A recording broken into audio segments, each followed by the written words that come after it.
আসসালামু আলাইকুম। আশা করি সবাই ভালো আছেন। আজকের এই লেকচারে আমি ফিশারিজ বায়োলজির একটি গুরুত্বপূর্ণ বিষয় ক্লাসিফিকেশন অফ ফিশ এই বিষয়ে বিস্তারিত আলোচনা করব। একটি লেকচারে সম্ভবত এই আলোচনা শেষ হবে না। আমি বেশ কয়েকটি ধারাবাহিক লেকচারে মাছের যে শ্রেণীবিন্যাস এটি সম্পর্কে বিস্তারিত আলোচনা করব। আশা করি আপনারা আমার এই ভিডিওটির সাথে থাকবেন। প্রথমেই আমরা এখানে যদি আলোচনা করি যে ফিশ, হোয়াট ইজ ফিশ, মাছ কি? মাছ হচ্ছে এক ধরনের শীতল রক্ত বিশিষ্ট জলজ মেরুদণ্ডী প্রাণী, যাদের শরীর সাধারণত scale, different types of scale আবৃত থাকে। মাছের সাধারণত 3 ধরনের স্কেল থাকে। আমরা এগুলো নিয়ে পরবর্তীতে বিস্তারিত আলোচনা করব। বিভিন্ন ধরনের স্কেল থাকে মাছের। এদের শ্বাস প্রশ্বাসের জন্য গিলস বা থাকে। এরা পানিতে দ্রবীভূত অক্সিজেন থেকে তারা নিজেদের শরীরে অক্সিজেন সংগ্রহ করে, এবং অধিকাংশ মাছেই এদের ফিন থাকে। এদের সাঁতার কাটার জন্য বিভিন্ন ধরনের ফিন বা পাখনা এদের থাকে, এবং এরা মূলত অস্থি এবং তরুণাস্থি এই 2 শ্রেণীতে বিভক্ত। সুতরাং যদি আমরা এক কথাই বলি তাহলে মাছ কি? মাছ হলো এক ধরনের শীতল রক্ত বিশিষ্ট জলজ মেরুদণ্ডী প্রাণী, যাদের শরীর সাধারণত আইসে আবৃত থাকে। শ্বাস প্রশ্বাসের জন্য তারা ফুলকা ব্যবহার করে, এবং অধিকাংশ মাছ তার পানিতে সাঁতার কাটার জন্য তাদের বিভিন্ন ধরনের পাখনা থাকে, এবং এরা সাধারণত অস্থি এবং তরুণাস্থির সমন্বয়ে গঠিত। এছাড়াও আমরা যদি মাছের আরো বেশ কিছু বৈশিষ্ট্যের কথা নিয়ে আলোচনা করি, মাছ সাধারণত মেরুদণ্ডী প্রাণী, আমরা আগেই বলেছি যে, এবং মাছ সাধারণত জলে বা পানিতে বসবাস করে। পানিতে বলতে মূলত নদী, হ্রদ, সাগর, বিভিন্ন ধরনের জলাশয়ে বসবাস করে থাকে, এবং শ্বাস প্রশ্বাসের জন্য তারা ফুলকা ব্যবহার করে, এবং পানিতে দ্রবীভূত অক্সিজেন থেকে তারা তাদের অক্সিজেন গ্রহণ করে থাকে। এবং মাছকে আমরা বলবো সাধারণত এক্টোথার্মিক অ্যানিমেল বলা যাবে না এটাকে, এক্টোথার্মিক প্রাণী। দেহের তাপমাত্রা তাদের পরিবেশের সাথে তাপমাত্রা সহজেই পরিবর্তিত হতে পারে, এ কারণে এদেরকে এক্টোথার্মিক বলা হয়। অধিকাংশ মাছের শরীর আইসে আবৃত থাকে, তবে কিছু কিছু মাছ আছে যাদের শরীরে কোনো আইস থাকে না। দেহে বিভিন্ন ধরনের পাখনা থাকে, এগুলোর মাধ্যমে মাছ পানিতে সাঁতার কাটে এবং তাদের ভারসাম্য এবং দিক পরিবর্তনের ক্ষেত্রে এরা সহায়তা করে থাকে। এবং অধিকাংশ মাছই ওভিপ্যারাস। ওভিপ্যারাস কথার অর্থ এরা ডিম পারে। তবে কিছু কিছু মাছ আছে যারা বাচ্চা প্রসব করে, এদেরকে আমরা ভিভিপ্যারাস বলবো আর কি। এই বিষয়গুলো নিয়েও আমরা পরবর্তীতে ধারাবাহিকভাবে আলোচনা করব। মাছের ক্ষেত্রে সাধারণত স্নায়ুতন্ত্র এবং মস্তিষ্ক উন্নততর। এদের 5টি ইন্দ্রিয়ই কাজ করে, বিশেষত পানির কম্পন অনুভবের ক্ষেত্রে তারা তাদের শরীরে যে ল্যাটেরাল লাইন থাকে এটি ব্যবহার করে। এবং মাছের মাছের হৃৎপিণ্ড 2 প্রকোষ্ঠ বিশিষ্ট। এদের একটি এট্রিয়াম এবং একটি ভেন্ট্রিকল থাকে। সারা পৃথিবীতে প্রায় 34,000 থেকে 35,000-এর উপর মাছ রয়েছে। এটি মূলত আমরা মাছের বৈশিষ্ট্যগুলো নিয়ে আলোচনা করলাম। আমরা এখন মূল আলোচনায় চলে যাব যে ক্লাসিফিকেশন অফ ফিশ, মাছের শ্রেণীবিন্যাস। খুবই গুরুত্বপূর্ণ একটি বিষয়। আমরা এই পর্যায়ে মাছের ক্লাসিফিকেশন দেখব। মাছের ক্লাসিফিকেশনের ক্ষেত্রে আমরা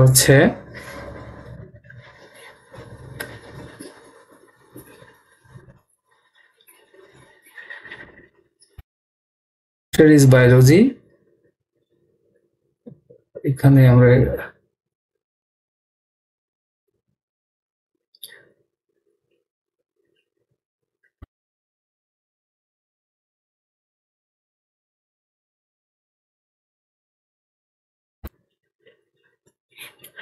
মাছের ক্লাসিফিকেশন, আমরা করডাটার ক্লাসিফিকেশনটা আলোচনা করেছি আমাদের ইউটিউবে। আপনারা যদি নিচে স্ক্রলিংয়ে যান সেখানে দেখতে পাবেন।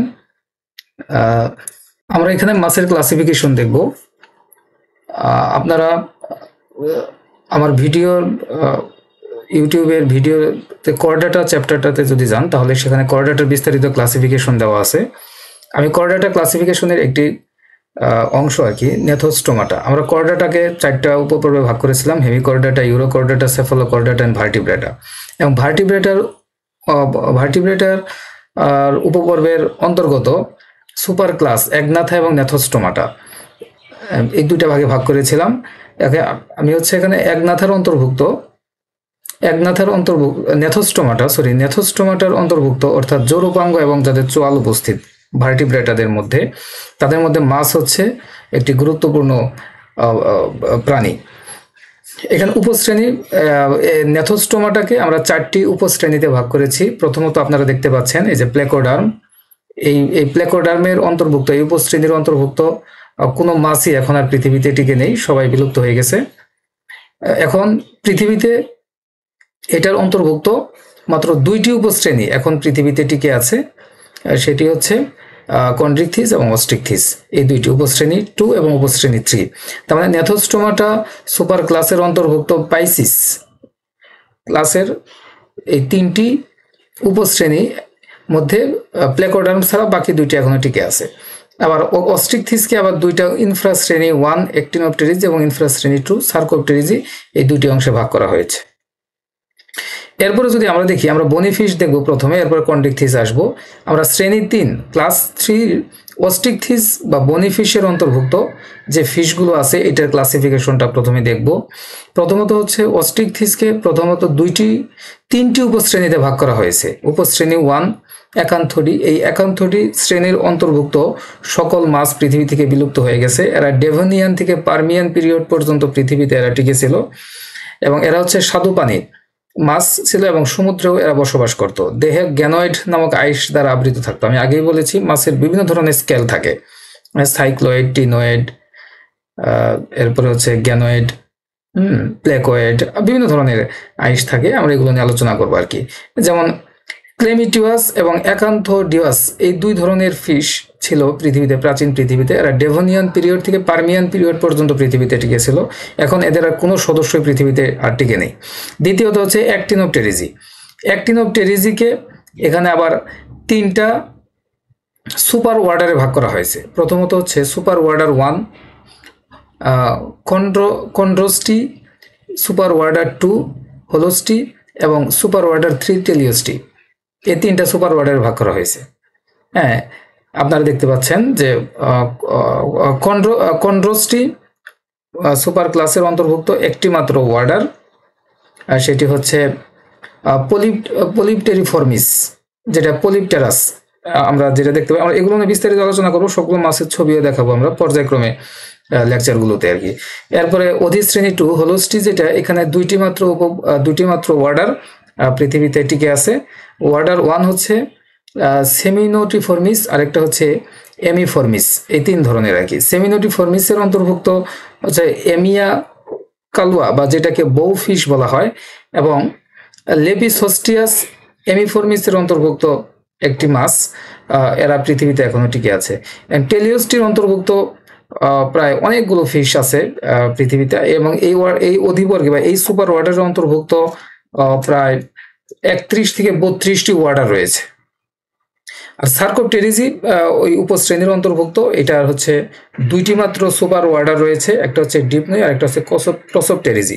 এই ক্রসোপটেরিজি থেকেই কিন্তু পরবর্তীতে এমফিবিয়াদের পৃথিবীতে আবির্ভাব হয়। আমরা বিস্তারিত আলোচনায় আসবো। করডাটা আমার ইউটিউবে করডাটা টপিক্সে যান, সেখানে আপনারা বিস্তারিত এগুলোর আলোচনা পাবেন, এই বিষয়গুলো নিয়ে আলোচনা করা আছে। আচ্ছা, সার্কোপটেরিজির অন্তর্ভুক্ত যে 2টি সুপার ওয়ার্ডার, তার মধ্যে ডিপনুইর অন্তর্ভুক্ত 2টি ওয়ার্ডার রয়েছে পৃথিবীতে।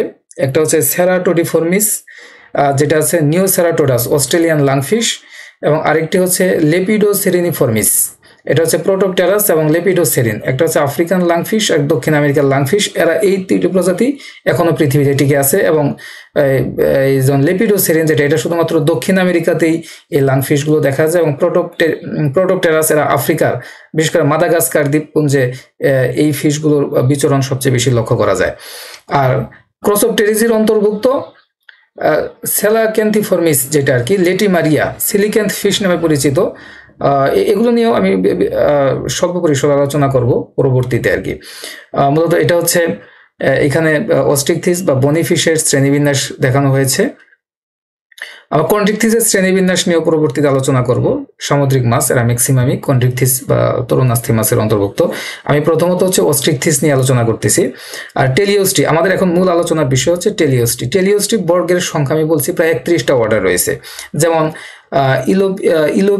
ইলোপিফর্মিস, এরপরে হচ্ছে অ্যাঙ্গুইলিফর্মিস, নোটোক্যান্থিফর্মিস, ক্লুপিফর্মিস, এরপরে অস্ট্রিওগ্লোসিফর্মিস, এরপর হচ্ছে স্যালমোনিফর্মিস, তারপর হচ্ছে মিক্টোপটিফর্মিস, সিপ্রিনিফর্মিস, এরপরে রয়েছে হচ্ছে সিলুরিফর্মিস, বেলুনিফর্মিস, সিপ্রিনিডোন্টিফর্মিস, হ্যাঁ, এবারে একানিফর্মিস, লোফিফর্মিস, সিগনেথিফর্মিস, প্লিউরোনেকটিফর্মিস, চান্নিফর্মিস, পার্সিফর্মিস, সিমব্রাঙ্কিফর্মিস, টেট্রাডন্টিফর্মিস, মুগিলিফর্মিস, পলিনিমিফর্মিস, মেস্টাকোসেম্বেলিফর্মিস, এরপর হচ্ছে স্কোরপেনিফর্মিস, এরপর হচ্ছে পারকোপসিফর্মিস, এরপরে রয়েছে গনোরিনকিফর্মিস, এরপর হচ্ছে ক্যারাসিফর্মিস, স্কোপিলিফর্মিস, পেগাসিফর্মিস, রয়েছে বেরিসিফর্মিস অ্যান্ড ব্যাট্রাকোইডিফর্মিস। এই প্রত্যেকটি ফিশ নিয়ে আমি বিস্তারিত আপনাদের ছবি দেখাবো এবং এগুলো নিয়ে আলোচনা করব। এখানে 31টি ওয়ার্ডারের কথা আলোচনা করা রয়েছে। আজকে আর আমরা বেশি দূর আলোচনা করব না, মাছের ক্লাসিফিকেশন পর্যন্তই আমরা হচ্ছে আজকে অস্ট্রিকথিসের যে ক্লাসিফিকেশনটি দেখেছি এটি নিয়ে বিস্তারিত আলোচনা করব নেক্সট পরবর্তী ক্লাসগুলোতে। আজকে শুধু ক্লাসিফিকেশনের টপিকসগুলো আমি এখানে শেষ করছি। পরবর্তীতে এই প্রত্যেকটি ক্লাসিফিকেশন ধরে ধরে আমরা হচ্ছে এগুলো বৈশিষ্ট্য পড়ব। ক্লাসিফিকেশন হচ্ছে ওয়ার্ডার পর্যন্ত, এদের বৈশিষ্ট্যগুলো দেখব এবং হচ্ছে প্রত্যেকটা ওয়ার্ডারের উদাহরণগুলো এবং এগুলো বেশ কিছু ছবি দেখার চেষ্টা করবো ইনশাল্লাহ। আশা করি আপনারা পরবর্তী ভিডিওগুলোতে আমাদের সাথে থাকবেন। আর যদি আমাদের ভিডিওগুলো ভালো লাগে তাহলে আমাদের চ্যানেলটিকে সাবস্ক্রাইব করে আমাদের সাথে থাকবেন। আশা করি পরবর্তী ভিডিওটি দেখার আমন্ত্রণ রইল। ধন্যবাদ সবাইকে।